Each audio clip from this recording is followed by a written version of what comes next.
Assalamualaikum warahmatullahi wabarakatuh. Alhamdulillah wassalatu wassalamu ala Rasulillah wa ala alihi wa ashabihi wa man wala. Wala haula wala quwwata illa billah. Amma ba'du. Bapak Ibu sekalian, jamaah yang dirahmati Allah Subhanahu wa taala. Alhamdulillah kita sudah berpuasa sampai hari ini. Hari ke-25 berarti kita tinggal 4 hari lagi akan melaksanakan ibadah puasa Ramadan 1444 Hijriah. Alhamdulillah kita sudah laksanakan dengan baik. Mudah-mudahan Allah menerima ibadah puasa kita dan kita juga termasuk orang-orang mendapatkan Lailatul Qadar. Nah, otomatis kita akan berlebaran insyaallah pada hari Jumat tanggal 21 April. Kenapa? Karena menurut perhitungan hisab astronomi pada tanggal 21 April itu sudah memasuki bulan yang baru. Lebih jelas kita bisa mendengarkan penjelasan dari berikut ini dari Muhammadiyah agar kita punya alasan dan memiliki keyakinan untuk ikut pada hari Jumat di tahun 1444 Hijriah tahun ini. Mari kita saksikan bersama-sama kita mendapatkan manfaat dari ilmu astronomi tentang hisab sebagai dasar kita memasuki 1 Syawal 1444 pada hari Jumat yang akan datang. Demikian, mari kita perhatikan dengan sebaik-baiknya. Karena insya Allah pada hari Jumat mendatang tanggal 21 April 2023 Masehi, kita akan mengakhiri puasa Ramadan kita dengan beridul fitri, sholat idul fitri pada hari tersebut. Jamaah yang dimuliakan Allah, mengapa hari Jumat tanggal 21 April 2023 Masehi tersebut kita harus menunaikan sholat Idul Fitri dan meninggalkan ibadah puasa Ramadan karena pada hari itu sudah memasuki tanggal 1 Syawal 1444 Hijriah.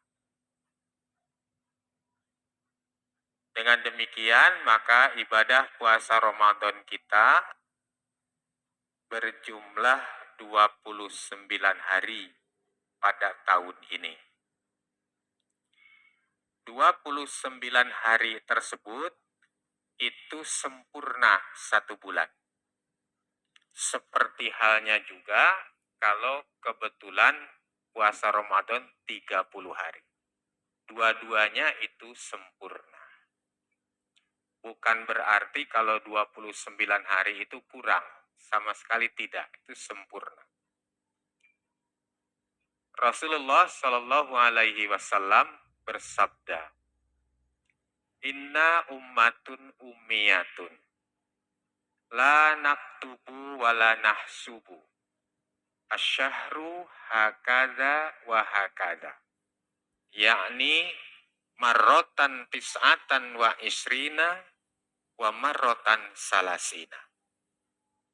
Baginda Rasulullah Shallallahu Alaihi Wasallam bersabda, sesungguhnya kita ini umat yang umi, tidak bisa tulis baca dan tidak bisa menghitung secara hisab astronomi. 1 bulan itu, kata beliau, kadang-kadang sekian dan kadang-kadang sekian. Yang dimaksud sekian-sekian itu adalah kadang-kadang 29 hari, kadang-kadang 30 hari. Jadi umur bulan dalam kalender Komariah itu umurnya bisa 29 hari dan bisa 30 hari. Tidak boleh kurang dari 29 hari dan tidak boleh lebih dari 30 hari. Demikian pula bulan Ramadan itu bisa 29 hari dan bisa 30 hari. Jadi itu umur bulan Komariah tersebut. Jamaah yang dimuliakan Allah, kenapa hari Jumat yang akan datang tanggal 21 April 2023 itu sudah masuk tanggal 1 Syawal dan Ramadannya hanya 29 hari? Jawabannya adalah karena sudah memenuhi syarat untuk masuknya tanggal 1 bulan baru. Dalam hal ini syarat untuk masuknya tanggal 1 bulan Syawal 1444 Hijriah. Apa syarat-syaratnya itu? Ada 3 syarat yang harus terpenuhi secara kumulatif, bukan alternatif. Yang pertama, harus sudah terjadi ijtima antara bulan dan matahari. Dalam dunia astronomi, ijtima itu dikatakan konjungsi. Sedangkan dalam bahasa Arab sering disebut dengan ijtima atau iktiron. Apa yang dimaksud? Yang dimaksud adalah suatu keadaan di mana bulan sedang berada di antara matahari dan bumi. Atau boleh juga kita katakan, bulan sedang berada di antara bumi dan matahari dan paling dekat dengan garis yang menghubungkan antara matahari dengan bumi. Maksudnya ini garis bukan garis sebenarnya, tetapi garis maya, garis hayal. Nah, itulah yang disebut dengan ijtima atau konjungsi tersebut. Ijtima atau konjungsi tersebut itu merupakan tanda awal dan berakhirnya siklus bulan mengitari bumi. Jadi kalau sudah sampai ke ijtima, dari ijtima ke ijtima lagi, itu berarti bulan sudah mutar, sudah beredar 1 kali edar penuh. Dan itu berarti sudah 1 bulan. Oleh karena itu, maka di dalam dunia astronomi, ijtima itu juga dikenal dengan new moon, bulan baru.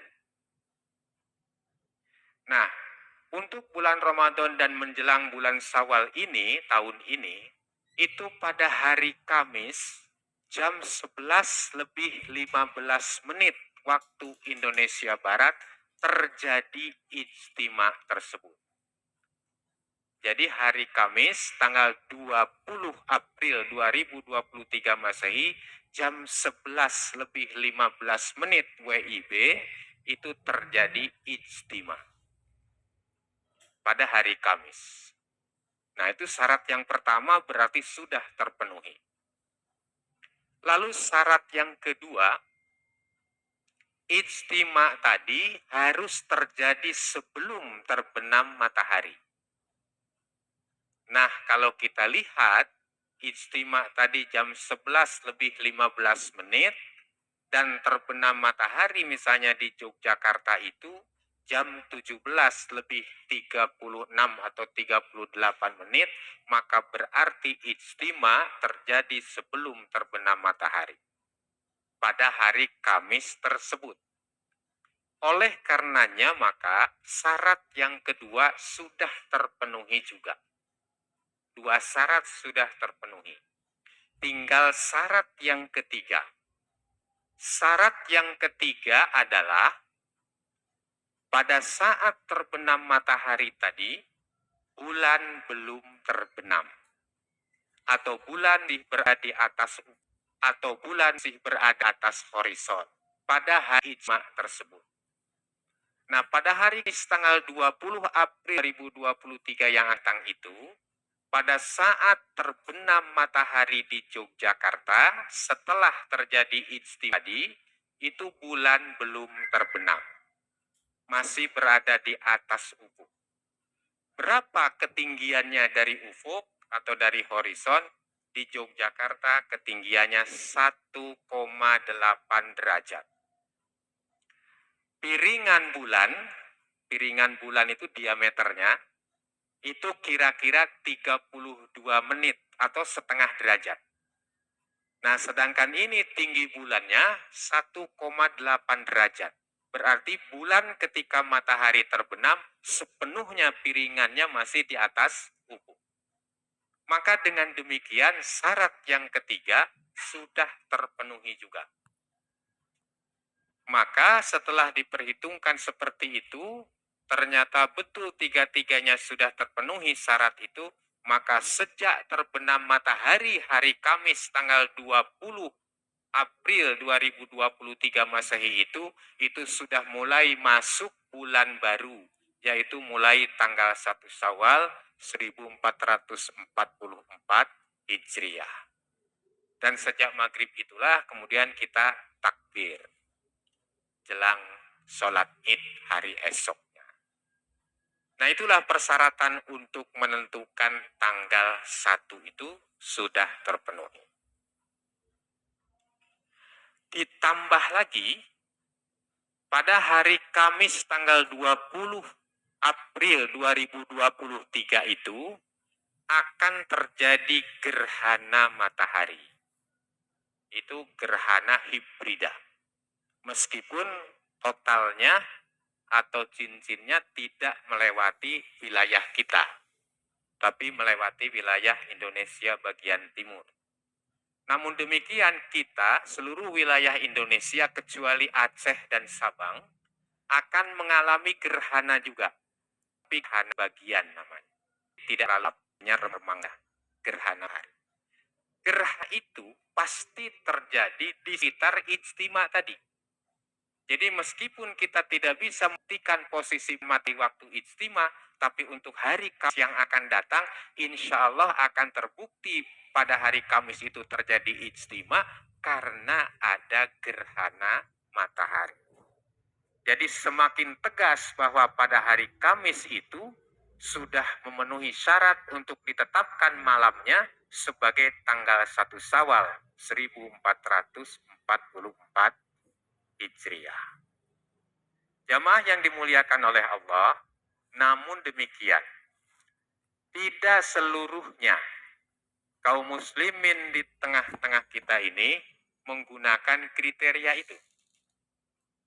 Sebagai contoh, Kementerian Agama Republik Indonesia menetapkan kriterianya itu tadi bukan pada saat terbenam matahari bulan belum terbenam, tetapi menentukan kriterianya atau syaratnya adalah pada saat terbenam matahari pada hari Kamis nanti itu, tanggal 20 April, itu bulan minimal tingginya 3 derajat. Kalau kurang dari 2 derajat, maka tidak bisa ditetapkan tanggal 1. Itu baru ditetapkan tanggal 30 bulan Ramadan. Tanggal 1 Syawalnya akan jatuh pada hari Sabtunya, tanggal 22 April 2023. Karena syaratnya tadi mensyaratkan ketika matahari terbenam itu minimal tinggi bulannya 3 derajat. Lalu apakah pada hari Kamis itu belum mencapai 3 derajat? Nah, kita lihat. Tadi di Jogja 1,8 derajat. Kita ke timur dulu. Makassar 1 derajat. Jayapura 1 derajat. Merauke 0,97 derajat. Jadi hampir 1 derajat. Kalau ke barat, Jakarta itu 2,23 derajat. Lalu Medan itu 2,54 derajat. Jadi 2,5 derajat. Lalu Banda Aceh 2,7 derajat. Dan Sabang 2,71 derajat. Jadi di seluruh wilayah Indonesia tidak ada yang tinggi bulannya 3 derajat. Maka bisa dipastikan Kementerian Agama yang menggunakan syarat atau kriteria minimal tinggi bulan 3 derajat tidak akan menetapkan hari raya Idul Fitri tanggal 1 Syawal 2023 itu hari Jumat, melainkan hari Sabtu esoknya. Oleh karena itu, maka nanti sidang isbat tentu saja pada hari Kamis malam Jumat itu sudah bisa dipastikan tidak akan menetapkan malam itu dan esok harinya tanggal 1 Syawal. Lalu pertanyaannya, kalau Kementerian Agama juga kan biasanya memperhatikan hasil ru'yat, hasil pengamatan hilal. Nah, makanya sidang isbat juga nggak bisa dipercepat, karena harus menunggu hasil pengamatan hilal, hasil ru'yat. Dan ru'yat itu hanya bisa dilakukan tanggal 29. Tidak bisa dilakukan sebelumnya. Nah, bagaimana kalau ternyata hari Kamis itu ada yang melapor melihat hilal? Itu pertanyaannya. Apakah ditetapkan tanggal 1 malam itu? Maka dalam prediksi saya, tidak mungkin ditetapkan tanggal 1 itu, kalau menurut kebiasaannya. Malah justru laporan hilal, terlihatnya hilal tadi akan ditolak, karena tidak sesuai dengan kriteria 3 derajat tadi. Maka dengan demikian,